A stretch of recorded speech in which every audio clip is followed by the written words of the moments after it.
عروج و زوال کے جتنے قصے ہمیں سنائے ہیں، جو بڑی بڑی قومیں تباہ ہوئیں، وہ غربت کی وجہ سے نہیں ہوئی، ٹیکنالوجی کی کمی کی وجہ سے نہیں ہوئی، اپنی اخلاقی پستی کی وجہ سے تباہ ہوئی۔ ألم تر كيف فعل ربك بعاد إرم ذات العماد التي لم يخلق مثلها في البلاد، یہ ایک قوم، وثمود الذين جابوا الصخر بالواد، یہ ایک دوسری قوم، وفرعون ذی الاوتاد، یہ ایک تیسری قوم۔ اللہ تعالیٰ کہہ رہے ذرا دھیان سے میری بات بھی سنو اور غور بھی کرو کہ تمہارے رب نے قوم عاد کے ساتھ کیا کیا، جن جیسا تیرے اللہ نے بنایا ہی نہیں تھا۔ وہ دنیا میں اتنا طاقتور انسان اللہ نے نہیں پیدا کیا، جن کی اوسط، ہماری اوسط عمر 40 ہے، ان کی اوسط عمر تھی 300 سال، 300 سال، 600-500 سال وہ زندہ رہتے تھے، بوڑھے نہیں ہوتے تھے، بیمار نہیں ہوتے تھے، بال نہیں سفید ہوتے، یوں درخت کو پکڑ کے اکھاڑ دیتے تھے، ہاتھ سے پکڑ کے اکھاڑ دیتے تھے، اتنی طاقت اللہ تعالیٰ نے ان کو عطا فرمائی۔ اللہ تعالیٰ فرماتے ہیں یہ کیوں ہلاک ہو گئے؟ سخر علیہم 7 لیال و8 ایام حسوما فتری القوم فیہا سرعا کأنہم اعجاز نخل خاویہ فہل تری لہم من باقیہ۔ ایک اور آیت میں نے ساتھ شامل کی کہ اللہ تعالیٰ فرماتے ہیں وہ نافرمان ہوئے، ان میں طاقت کی کمی نہیں تھی، نافرمان ہوئے، سرکش ہوئے، آوارہ ہو گئے، اللہ کو بھی للکارا اور انسانی اخلاق کا دامن بھی تار تار کیا۔ تو اللہ نے کہا میں نے ان پر ایک ہوا چھوڑی، وہ کہتے تھے من اشد منا قوة، کوئی ہم سے طاقتور ہے تو اس سے ہمیں ڈراؤ۔ ان کے نبی تھے ہود علیہ السلام، وہ کہتے کوئی ہم سے طاقتور ہے تو ڈراؤ، ہمیں کس سے ڈراتے؟ من اشد منا قوة، کوئی ہے ہم سے زیادہ طاقتور؟ تو اللہ نے جواب دیا اولم یروا ان الذی خلقهم هو اشد منهم قوة وكانوا بآیاتنا یجحدون۔ میرے نبی ہود ابھی نے بتائیں کہ جس اللہ نے تمہیں نطفے سے اتنا بڑا انسان بنایا ہے نا، وہ تم سے زیادہ طاقتور ہے۔ اللہ تو نظر نہیں آ رہا، لہٰذا وہ کہتے ہے ہی کوئی نہیں، ساڑھے جائے ہے ہی کوئی نہیں، کوئی دکھاؤ۔ جب وہ اکڑتے ہی گئے تو اللہ نے ایک ہوا چھوڑ دی، 7 لیال و8 ایام، 7 راتیں اور 8 دن، اور اس کائنات کی سب سے طاقتور مخلوق ہوا ہے، سب سے طاقتور۔ جب اللہ تعالیٰ نے زمین پیدا کی تو یہ امبیلنس تھی، تو اللہ تعالیٰ نے پہاڑ گاڑے تو بیلنس ہو گئی۔ فرشتوں نے کہا یا اللہ پہاڑ سے کوئی طاقتور مخلوق ہے؟ تو اللہ نے کہا لوہا، اسے کاٹ دیتے۔ تو فرشتوں نے پوچھا یا اللہ لوہے سے طاقتور کوئی مخلوق ہے؟ تو اللہ نے فرمایا آگ ہے جو اسے پگھلا دیتی۔ تو فرشتوں نے پوچھا یا اللہ آگ سے طاقتور کوئی مخلوق ہے؟ تو اللہ نے فرمایا پانی جو اسے بجھا دیتا ہے۔ فرشتوں نے پوچھا یا اللہ پانی سے طاقتور کوئی مخلوق ہے؟ تو اللہ نے فرمایا ہوا ہے جو اسے بخارات بنا کے اڑا دیتی۔ تو ہوا اس کائنات کی اللہ نے سب سے طاقتور مخلوق بتائی ہے۔ اب عجب بات بتاؤں، فرشتوں نے پوچھا یا اللہ ہوا سے بھی طاقتور کوئی چیز ہے؟ آپ حیران ہو گئے سن اپنے نبی کی بات۔ تو یا اللہ ہوا سے بھی طاقتور کوئی مخلوق ہے؟ اس کائنات میں ہوا سب سے طاقتور چیز۔ اللہ نے کہا میرے بندے کا میرے نام پہ ایسے خرچ کرنا کہ کسی کو پتہ نہ چلے کہ اس نے خرچ کیا، ایسے دے کہ کسی کو پتہ ہی نہ چلے، تو اللہ نے کہا کہ یہ میرے بندے کا میرے نام پہ خرچ کرنا یہ اتنا طاقتور عمل ہے کہ ہوا بھی اس کے آگے جھک جاتی ہے، چونکہ یہ عمل میرے غصے کو بجھا دیتا، میرے غصے کو ٹھنڈا کر دیتا۔ اللہ کے غصے کو ٹھنڈا کرنے والی چیز اللہ کے نام پہ خرچ کرنا۔ مسلمان کنجوس نہیں ہوتا، بخیل نہیں ہوتا۔ تم لوگ کمال سمجھتے دوسرے کی جیب سے کھانا، کیونکہ ہم اس دور سے گزرے، دوسرے کی جیب سے کھانا، اور اللہ تعالیٰ کمال دیکھتا ہے کہ اپنی جیب سے کھلا، خود بھوکا رہ کے اوروں کو کھلا۔ ایک دفعہ شیطان ملا کسی عابد کو، تو اس نے کہا آج جو پوچھو گے نا سچ بتاؤں شیطان اچھا ایک بتا دے تیرے یار کتنے تیرے دوست کتنے کہنے لگا 3 کون ایک جو غصے والا غصہ تو سب میں ہے جس کو غصے پہ کنٹرول نہ ہو پھٹ جاتا ہو غصہ سب کو آتا کھوتے نو غصہ آ جانا انسان تو انسان غصہ آنا نیچرل ہے نہ آئے تو پریشانی کی بات ہے غصے کو پینا نہیں برداشت نہ کرنا اس سے معاشرہ ٹوٹتا ہے تو اس نے کہا غصے والا بڑا اچھا میرا یار ہے پکا دوسرا نشہ کرنے والا شراب پینے والا میرا بڑا گھاٹا یار ہے اور تیسرا بخیل کنجوس میرا بڑا یار ہے اور اگلی عجیب بات بتاؤں کہ اگر بدقسمتی سے یہ تینوں باتیں کسی میں اکٹھی ہو جائیں کہ وہ کمبخت غصہ بھی میں بھی پھٹتا ہو شراب بھی پیتا ہو بخیل بھی ہو شیطان اس کا مرید ہوتا ہے اور وہ پیر ہوتا ہے وہ ایسی خطرناک بلا بن جاتا ہے مسلمان کا صدقہ عادت ڈالو بچوں خرچ کرنے کی عادت ڈالو سخی کا کبھی ہاتھ تنگ نہیں ہوگا اللہ اس کو اپنے خزانوں سے دیکھا لیکن آج کل ماں باپ سکھاتے ہیں گنجائش کرو جمع کرو کجیاں میں پیسے ڈالو تو تم اللہ کے نام پہ لگانا سیکھو اللہ تمہیں وہاں سے دے گا جہاں سے وہم و گمان بھی نہیں انفق ولا تخش من ذی العرش اقلالا خرچ کر اور عرش والے سے تنگی کا ڈر نہ کر اس مراد فضول خرچی نہیں اللہ کے بندوں پہ خرچ کرنا ضرورت مندوں پہ خرچ کرنا تو اللہ کے نام پہ صدقہ اس کائنات کی سب سے طاقتور چیز جو کہ ہوا کو بھی سے اوپر اللہ نے بیان کیا اور اللہ نے کہا یہ تیرے رب کے غصے کو بجھا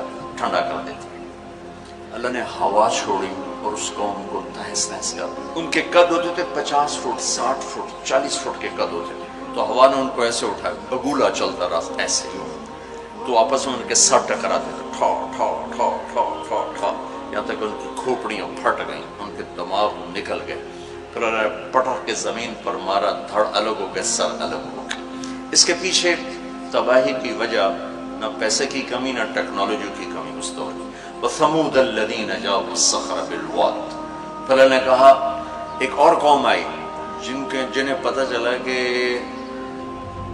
ہود علیہ السلام کی قوم پر ہوا چلی تھی لہذا ہم کیا کریں گے پہاڑوں میں گھر بنائیں تو وہ سعودی عرب میں وہ علاقہ میں نے دیکھا ہے جہاں انہوں نے پہاڑ کھود کے گھر بنائے پہاڑ کھود کے اندر پورا پہاڑ کھودا ہوا بیچ میں گھر انہوں نے کہا یہاں تو ہوا آ نہیں سکتی ہوا پہاڑ کو کہاں سے اٹھائی لہذا وہ مستی میں آ گئی وَثَمُودَ الَّذِينَ جَابُوا الصَّخْرَ بِالْوَادِ پھر وہ للکارنے لگے لیا ہوا تو اب وہ اللہ کو عاجز سمجھا تو اللہ نے کیا فانظر کیف کان عاقبۃ مکرہم انا دمرناہم وقومہم اجمعین فتلک بیوتہم خاویۃ بما ظلموا ان فی ذلک لآیۃ لقوم یعلمون وانجینا الذین آمنوا وکانوا یتقون کیا اللہ تعالیٰ نے ایک فرشتہ بھیجا جس نے اگر ایک چیخ ماری آواز بہت طاقت ہے ساؤنڈ سے کتنی تباہیت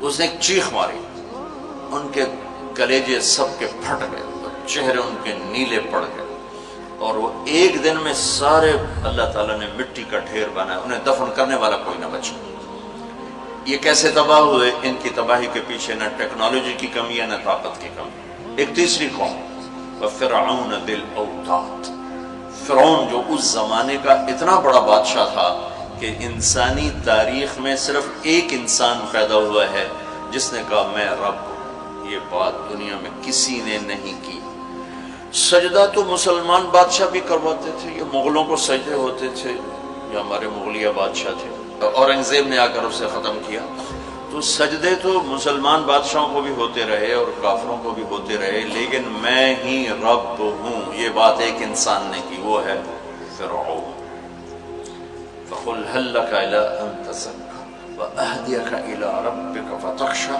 فَأَرَاهُ الْآيَةَ الْكُبْرَىٰ فَكَذَّبَ وَعَصَىٰ ثُمَّ أَدْبَرَ يَسْعَىٰ فَحَشَرَ فَنَادَىٰ فَقَالَ أَنَا رَبُّكُمُ الْأَعْلَىٰ اللہ اکبر کہنے لگا میں سب سے بڑا رب ہوں یہ صرف ایک انسان کا دعویٰ کتنی اللہ نے اس کو طاقت بخشی بچے ذبح ہو رہے ہیں، کوئی اف نہیں کر سکتا، اف نہیں کر سکتا، کوئی جلوس نہیں نکال سکتا۔ بچہ پیدا ہوتا ہے ذبح کیا جا رہا، پیدا ہوتا ہے ذبح، بچیاں چھوڑی جا رہی، بچے ذبح کیا، نقتل ابناءهم ونستحيي نساءهم وإنا فوقهم قاهرون، سارا قرآن سے آپ کو بتا رہا ہوں۔ تو وہ اس زمانے کی سب سے بڑی ٹیکنالوجی، سب سے بڑی طاقت، یہاں کیا زوال ہے؟ اخلاقی پستی۔ سمود میں کیا زوال ہے؟ اخلاقی پستی۔ عاد میں کیا زوال ہے؟ اخلاقی پستی۔ کسی قوم کا سب سے بڑا سرمایہ اس کے اخلاق ہوتے ہیں۔ ٹیکنالوجی ثانوی چیز ہے، سونے چاندی کی کانیں، تیل کے خزانے، یہ دوسرے نمبر کی چیز ہے۔ سب سے پہلا سرمایہ وہ آپ میری جو نسل ہو، وہ آپ کے عالی اخلاق، آپ کا اچھا کردار، آپ کی حیا والی زندگی، آپ کی کردار والی زندگی، یہ میرے ملک کا سب سے بڑا سرمایہ ہے۔ اگر میری نسل کے اخلاق بگڑ گئے، حیا کی چادر تار تار ہو گئی اور ناشگانہ زندگی میں داخل ہو گیا اور وہ ثقافت بن گئی، تہذیب بن گئی، تو اس قوم کے ہلاک ہونے کو کوئی نہیں بچا سکتا کہ آسمان والے کا فیصلہ اترتا ہے۔ جب آسمان والا فیصلہ کرتا ہے تو زمین کی ٹیکنالوجی اسے بچا نہیں سکتی۔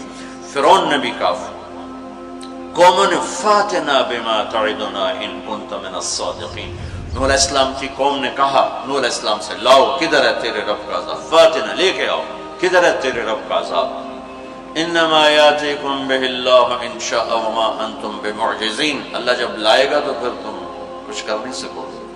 ایک تندور سے پانی نکالا اور ساری نسل کو اللہ نے پانی میں بہا دیا، ساری نسل۔ تو میں آپ کے سامنے اپنی بات کو مدلل کر رہا ہوں قرآن پاک سے کہ قوموں کے زوال اور عروج کا تعلق ٹیکنالوجی سے تھوڑا ہے اور اخلاقیات سے زیادہ ہے۔ اخلاقی پستی کسی بھی قوم کے زوال کا سب سے بڑا سبب ہے، اخلاقی بلندی کسی بھی قوم کے عروج کا سب سے بڑا سبب ہے۔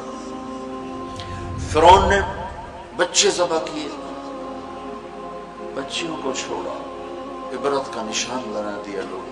سولی سب سے پہلے اس نے ایجاد کی، اور پھر میرے رب نے فَأَخَذْنَاهُ وَجُنُودَهُ فَنَبَذْنَاهُمْ فِي الْيَمِّ، آگے سمندر، پیچھے فرعون، بیچ میں موسیٰ علیہ السلام کی قوم، تو کہنے لگے مروا دیا موسیٰ، مروا دیا، تو آگے سمندر پیچھے فرعون، اگا جاؤ تو پانی پچھو تو فرعون دا سوٹا ان کی دے جاوی۔ تو موسیٰ علیہ السلام نے کہا کلا، ڈرو نہیں، ان معی ربی۔ آپ کو عجب تقابل کر کے دکھاؤں، موسیٰ علیہ السلام 40 سال رہے اپنے قوم کے ساتھ، 2 نبی، ایک موسیٰ ایک ہارون، اور اپنا سب کچھ قربان کیا۔ جب آگے سمندر دیکھا، پیچھے فرعون دیکھا، تو انہیں نہ موسیٰ یاد رہے نہ ہارون یاد رہے، انہیں اپنے پڑ گئے، انا لمدرکون، موسیٰ مروا دیتے سن، یا آپ ہمارے رسول ہیں، آپ ہمارے نبی، آپ کا کیا بنے گا، کوئی فکر نہیں، ہارون کا کیا، سانو اپنی پہ گئے، ان مروا دیا تو انہیں موسیٰ، تو انہوں نے کہا کلا ان معی ربی سیہدین، ہرگز نہیں، میرا اللہ میرے ساتھ ہے، مجھے راستہ دکھائے گا۔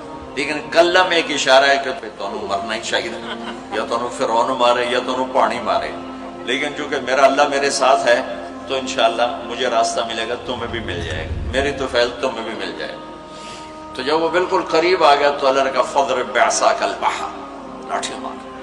لاٹھی اللہ نے فرعون کے لشکر پہ نہیں مروائی، عجیب بات، کہ پانی پہ لاٹھی مار، بالکل عقل کے خلاف، پانی پہ لاٹھی مار۔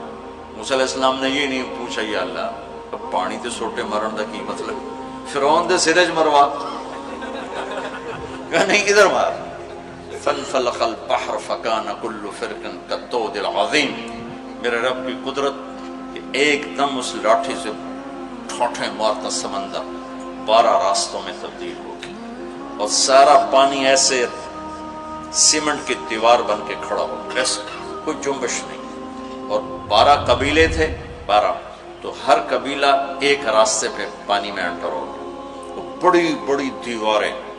اب ان کو پریشانی شروع ہو گئی کہ پتہ نہیں نال دیں کی حال ہے، تو اللہ تعالیٰ نے پانی کو ٹرانسپیرنٹ کر دیا، پہلے ہوتا ہے لیکن نظر نہیں آتا نا، تھک ہو، تو اللہ تعالیٰ نے دکھانا شروع کر دیا، وہ جا رہا ہے، وہ جا رہا ہے، وہ جا رہا ہے، سب جا رہے ہیں، جا رہے ہیں، جا رہے ہیں، سب پار نکل گئے۔ تو فرعون کنارے پر آ گیا، انٹر ہوا، اس کے ساتھ اس کا لشکر انٹر ہوا، تو اللہ نے پانی کو حکم دیا تو پانی دوبارہ حرکت میں آیا اور سارا لشکر اس کے اندر ڈوبا، غرق ہوا۔ کہنے لگے ہمیں اعتبار نہیں، دکھاؤ واقعی مر گیا ہے۔ پانی کی موج نے اٹھایا اور باہر پھینک دیا۔ موت کو دیکھ کے نبی بھول گیا 40 سال جنہوں نے محنت کی۔ ہمارے نبی ہجرت کے لیے گھر سے نکلے جمعہ کی رات 27 صفر، نبوت کا 14واں سال اور جمعہ کی رات تھی۔ تو ابو بکر رضی اللہ تعالیٰ عنہ نے عرض کی یا رسول اللہ میں نے ایک غار ڈھونڈا ہوا ہے، وہاں چل کے چھپتے ہیں، پھر جب ہماری طلب کوئی مدھم ہو جائے گی پھر ہم نکلیں گے۔ چل اب کبھی آگے چلیں کبھی پیچھے، کبھی ہمارے نبی کے آگے ہوں کبھی پیچھے ہوں، کبھی آگے ہوں کبھی پیچھے۔ تو آپ نے فرمایا کہ ابو بکر یہ کیا کرو، کبھی آگے کبھی پیچھے، کبھی آگے کبھی پیچھے۔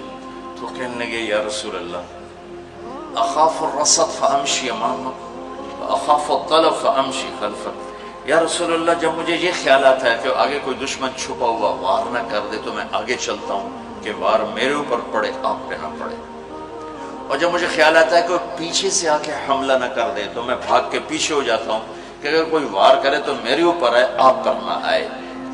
انا لمدرکون، ابو بکر کا عمل اور بنی اسرائیل کا عمل آپ فرق دیکھ رہے ہو۔ اگلے دن اچھا ہمارے نبی پنجوں پہ چل رہے تھے، پنجوں پہ، پورا پاؤں نہیں کہ اس زمانے میں کھوجی، جب تک کچی سڑکیں تھی یہ علم تھا، خود ہمارے گاؤں میں کھوجی تھے، کچی سڑکوں پہ پاؤں کے نشان پر چلتے چلتے سینکڑوں میل چلے جاتے تھے۔ ہمارے دادا کے اونٹ چوری ہوئے ڈیرہ غازی خان، چوری ہونا کوئی بڑی بات نہیں تھی، بیزتی سمجھی جاتی تھی اس زمانے میں، فلانے سردار دی چوری ہو گئی، تو وہ کھوجی کو لے کر چلے میاں چنو کے پاس ہمارا گاؤں ہے، وہاں سے چلتے چلتے ڈیرہ غازی خان سے چوٹی پہنچے، پاؤں کا نشان دیکھتے دیکھتے، اور وہاں سے اپنے اونٹ لے کر واپس آئے۔ تو میرے نبی پنجوں پر چل رہے تھے کہ قدم کا نشان نہ پڑے، لہذا جب آپ پہاڑ کے قریب پہنچے، وہ یوں سیدھا پہاڑ ہے بالکل غار ثور ایسے، جب آپ چڑھنے لگے تو انگلیاں اتنی درد کرنے لگیں کہ آپ سے چڑھا نہیں گیا۔ تو ابو بکر رضی اللہ تعالیٰ عنہ نے آپ کو کمر پہ بٹھایا اور کمر پہ بٹھا کے اس پہاڑ کو اوپر لے کر کے، کبھی اللہ آپ کو لے جائے تو آپ دیکھنا کتنا وہ اوکھا پہاڑ ہے جس پر ابو بکر اوپر لے کر گئے۔ پھر آپ کو باہر بٹھایا، کہا آپ باہر بیٹھیں، خود اندر تشریف لے گئے۔ اندھیرا تھا تو ٹٹول کے سوراخ بند کرنے شروع کیے، روڑے پتھر اس سے۔ اب سوراخ باقی تھے اور روڑے ختم ہو گئے، تو اپنی پگڑی اتاری اور اس کو پھاڑ کے سوراخ بند کیے۔ پھر بھی سوراخ باقی تھے تو کرتا اتارا اور اس کو پھاڑ کے سوراخ بند کیے۔ پھر ایک سوراخ باقی رہ گیا، وہ جس میں سانپ تھا، اس کے اوپر اپنی ایڑی کو رکھ دی۔ پھر عرض کی یا رسول اللہ آپ تشریف لائیں۔ آپ کو اندھیرے میں پتہ نہیں چلا کہ ابو بکر کے نہ پگڑی ہے اور نہ کرتا ہے۔ جب تھوڑی روشنی ہوئی، صبح صادق ہوئی، روشنی ہوئی تو دیکھا ابو بکر کے نہ کرتا نہ پگڑی۔ تو آپ نے کہا ابو بکر تیرا کرتا تیری پگڑی؟ کہ یا رسول اللہ آپ یہ دیکھ رہے ہیں سارے سوراخ تھے، مجھے خیال ہوا کوئی چیز آپ کو تکلیف نہ پہنچائے تو میں نے یہ سارے بند کر دیے۔ تو اس پر ایک دم میرے نبی کی آنکھیں بھر آئیں اور اب بے ساختہ روئے اور ہاتھ اٹھا کر رکھا، یا اللہ میں ابو بکر سے راضی ہوں، تو بھی اس سے راضی ہو جا اور اسے جنت میں میرا ساتھی بنا تھا۔ تو فوراً جبریل آئے اور عرض کی یا رسول اللہ تعالیٰ فرما رہے ہیں کہ ہم ابو بکر سے راضی ہیں، وہ جنت میں آپ کا ساتھی بنانے کی بشارت دیتے ہیں۔ بنو اسرائیل کہہ رہے ہیں مروا دیا، اور ابو بکر کیا کر رہے ہیں آپ کو تقابل کر کے بتا۔ پھر اگلے دن قریش کا کھوجی صرف انگلیوں کو پہچانتا غار ثور کی طرف چل پڑا۔ جب وہ چلے تو میرے رب کا غیبی نظام حرکت میں آیا۔ اللہ نے ایک بیل اگائی، وہ کافی کھلی جگہ ہے، بیل اگائی، بیل، اس کے شاخوں کے اندر اللہ نے مکڑیوں کو حکم دیا، انہوں نے جالا بنا دیا، ایک کبوتری نے آ کے انڈے دے دیے۔ کھوجی ٹھیک دروازے پہ لے کے آ گیا، کا پاؤں کا نشان یہاں تک۔ تو اب ابو بکر کے دل پہ کیا گزر رہی تھی وہ قرآن بتاتا ہے۔ بنو اسرائیل کے دل پہ کیا گزری؟ قرآن نے کہا انہیں اپنی پڑ گئی، اپنے نبی کی بھول گئی، لیکن جب یہاں دشمن سر پہ پہنچا ہے تو ابو بکر کے دل پر کیا گزری اس کو قرآن بتاتا ہے، اذ یقول لصاحبہ لا تحزن ان اللہ معنا، جب ہمارے نبی نے اپنے ساتھی ابو بکر سے کہا غم نہ کر اللہ ہمارے ساتھ ہے، غم نہ کر اللہ ہمارے ساتھ ہے۔ یہ غم کا لفظ ہے، خوف کا لفظ نہیں، کہ ڈر نہیں، اللہ ہمارے ساتھ ہے۔ اگر قرآن کہتا لا تخف، ڈرو نہیں، اللہ ہمارے ساتھ ہے، تو ڈرو نہیں کا لفظ بتلاتا کہ ابو بکر کو اپنی پڑ گئی، یار میرا کی بڑھنا ہے۔ قرآن کہتا ہے غم نہ کر، ابو بکر کو اپنی ذات بھول گئی، اپنے نبی کا غم لگ گیا کہ یا اللہ میرے نبی کا کیا بنے گا، یا اللہ میرے نبی کا کیا بنے گا۔ تو اللہ تعالیٰ نے فرمایا اس ابو بکر کے سینے کو سامنے رکھ کر کہ اپنے حبیب کی زبان سے کہلوایا غم نہ کر اللہ ہمارے ساتھ ہے، اللہ ہمارے ساتھ ہے۔ پھر دونوں امتوں کا فرق بتانے لگا ہوں۔ بنو اسرائیل نے سمندر پار کیا، فرعون کو غرق ہوتے دیکھا، اور ایک نبی آگے ایک پیچھے، دو رسولوں کے درمیان جا رہے ہیں، اور آگے ایک بستی میں دیکھا فمروا علی قوم یعکفون علی اصنام لہم، وہ ایک بتوں کی پوجا کر رہے تھے۔ اتنے ماٹھے تھے عقل کے بنو اسرائیل کہ پتھر کی پوجا ہو رہی، 40 سال نبی کی صحبت ہے، بڑے بڑے معجزے دیکھے، اور ابھی پانی پاؤں پہ لگا ہوا ہے، سمندر کو پھٹتے دیکھا، فرعون کو ڈوبتے دیکھا۔ موسیٰ علیہ السلام سے کہنے لگے اجعل لنا الہا کما لہم آلیہ، موسیٰ علیہ السلام جی ہماری ایک درخواست۔ کہنے لگے کیا؟ ایو جے ہے خدا سانو ہی لے دے، ایسے میں انہوں متھر ٹیکی۔ اتنی چھوٹی عقل کے تھے کہ ایک لے دے ہمیں، ان کو توڑے جا بے عقل میں دنیا جو ایک ہی کوئی، انکم قوم تجہلون۔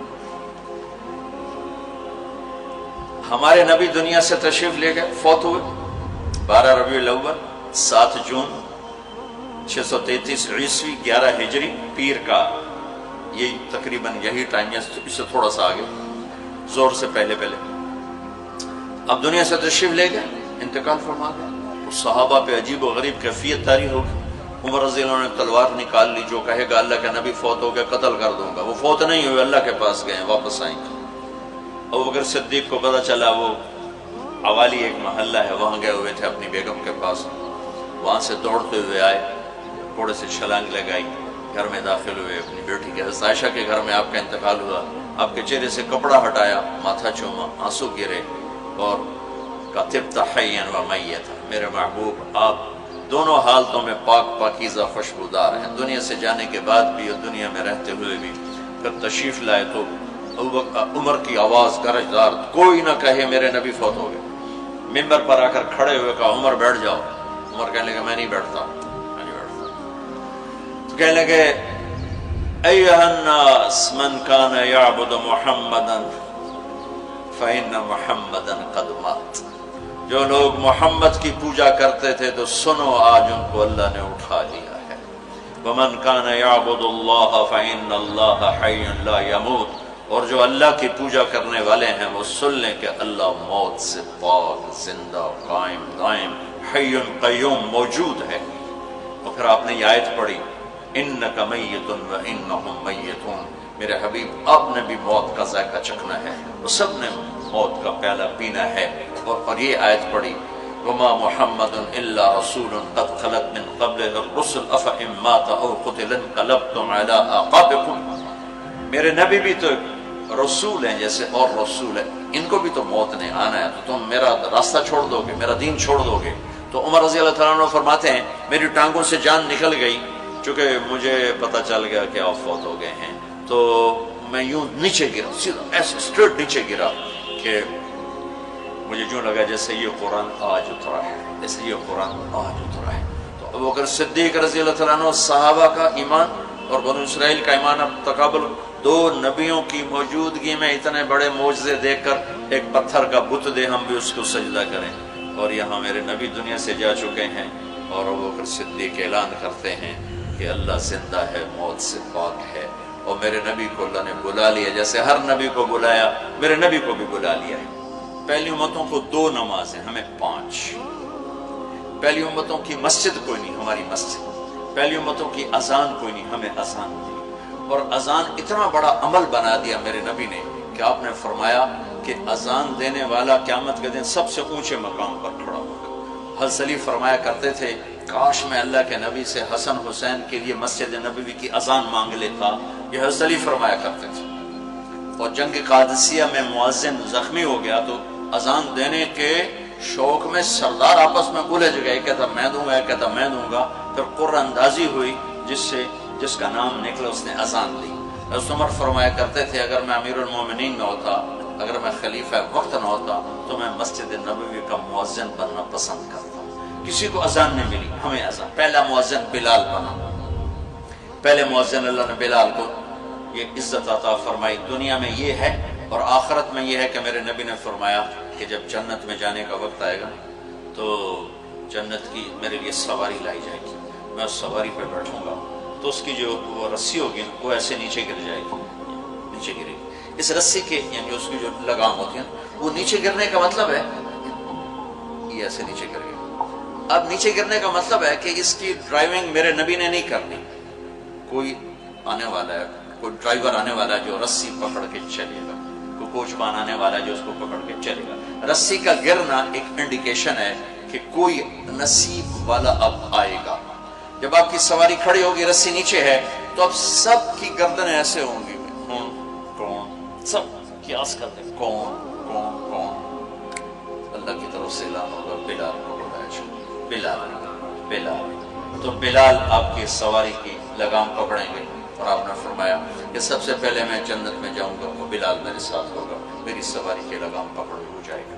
تو ہمیں اذان ملی، کسی امت کو اذان نہیں ملی۔ ہمیں 5 نمازیں ملی، کسی امت کو نمازیں 2 نمازیں، ایک فجر کی 2 رکعت، عصر کی 2 رکعت۔ باجماعت نہیں، ان کو اپنی کتاب یاد نہیں، ہمیں قرآن یاد ہے۔ میرے مدرسے میں ایک بچہ اب ماشاءاللہ امریکہ میں وہ پڑھا رہا ہے، اس نے 30 دن میں قرآن یاد کیا۔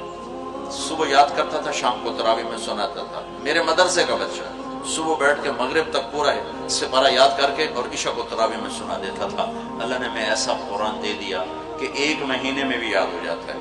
3 دن میں بھی ایک بزرگ نے یاد کیا، 3 دن میں قرآن یاد کیا۔ اللہ نے ہمیں قرآن کی دولت عطا فرمائی، پڑھنے کے لیے 5 نمازیں عطا فرمائی، تہجد کی نماز عطا فرمائی، اوابین کی نماز دی، اشراق کی نماز دی، چاشت کی نماز دی۔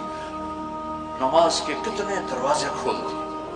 اور میرے نبی کی آخری نصیحت تھی میری امت نماز نہ چھوڑنا، نماز نہ چھوڑنا، نماز نہ چھوڑنا۔